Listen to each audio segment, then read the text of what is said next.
Over the years, MS Teamworks has shared different perspectives on MS from patients, care partners, family members, and healthcare professionals.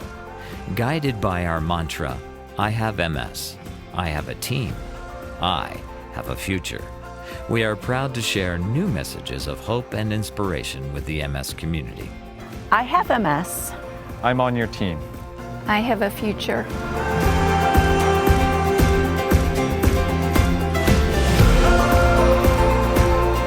My name is Kathy Costello. I'm the Associate Vice President for Healthcare Access for the National MS Society.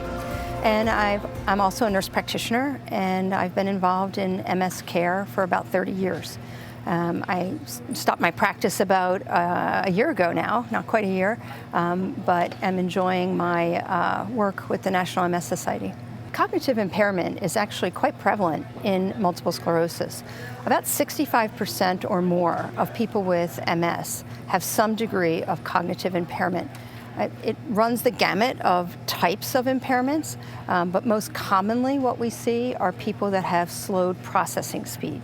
So when they're met with information, it moves slower. So they're slower to respond, slower to work that information through. So that impacts a lot of things. It impacts learning, it impacts memory, and so you can see that when you look at these kinds of issues, they can have a huge impact on someone's life. Unfortunately, cognitive impairment is relatively under-recognized until it's so apparent and so negatively impacting someone's life that you really can't get around it and get past it. But early on, when people are first experiencing cognitive difficulties, it's subtle. So they may even say something to a loved one and say, gosh, you know, I don't feel like I'm remembering things the way I used to. Oh, come on, we all have that problem. But actually, it's a real problem. And it's hard to sort out. Is that problem related to MS? Is it just that I'm getting older? Do I have too much on my plate? Am I not getting enough sleep? So there's a myriad of issues that can impact cognitive function. But if you have MS, it may also be related to your MS. Cognitive impairment in MS can have a huge negative impact on someone's life. And what I mean by that is that in someone's work life or their relationships or the roles that they have at home, socially, and at work can be significantly impacted if someone can't keep up with a conversation, if they can't focus in on the priority at hand, if they can't learn new information.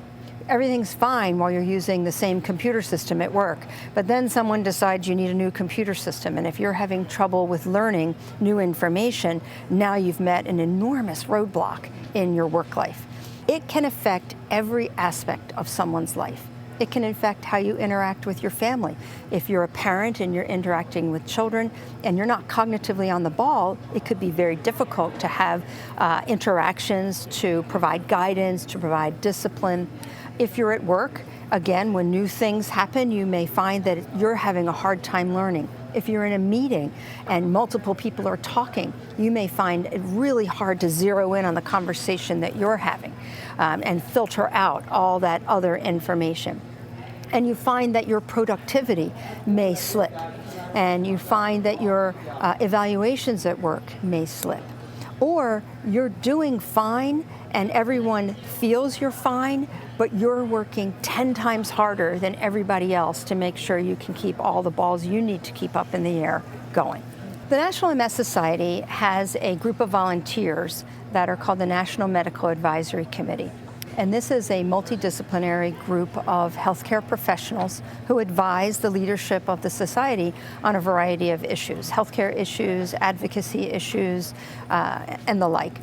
And a subgroup called a working group of that committee was formed to take a look at cognitive issues in MS.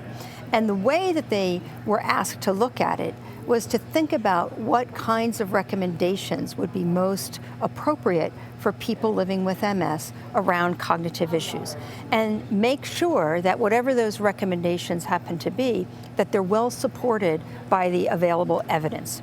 So we convened a group of experts in the field of cognition, as well as neurologists, people living with MS, people from the National MS Society, to consider what those recommendations should be. and then also to dive into the literature to see how what we believe are those recommendations, how well are they supported by what we currently know from research. And that group came up with recommendations that basically stated that everyone with multiple sclerosis should be screened for cognitive function. In a way, no different than if someone is screened for how well they walk, or how well they see, or how well they feel, which is part of a neurological exam. And this group said, why aren't we doing that with cognitive function? It has such a huge impact on someone's life. Shouldn't we be taking a look at this on a regular basis?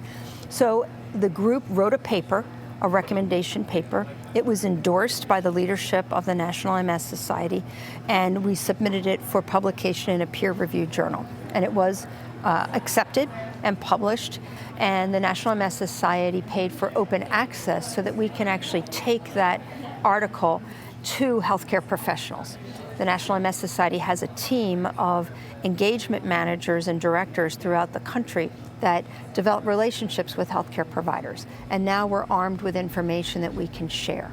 We also synthesized that information into 2 one-page documents, one for healthcare professionals and one for people living with MS. So for the healthcare professionals, it summarizes the issues, why we believe screening is important, what are the screening tools and how do you obtain them, and if you have questions, who do you go to for questions?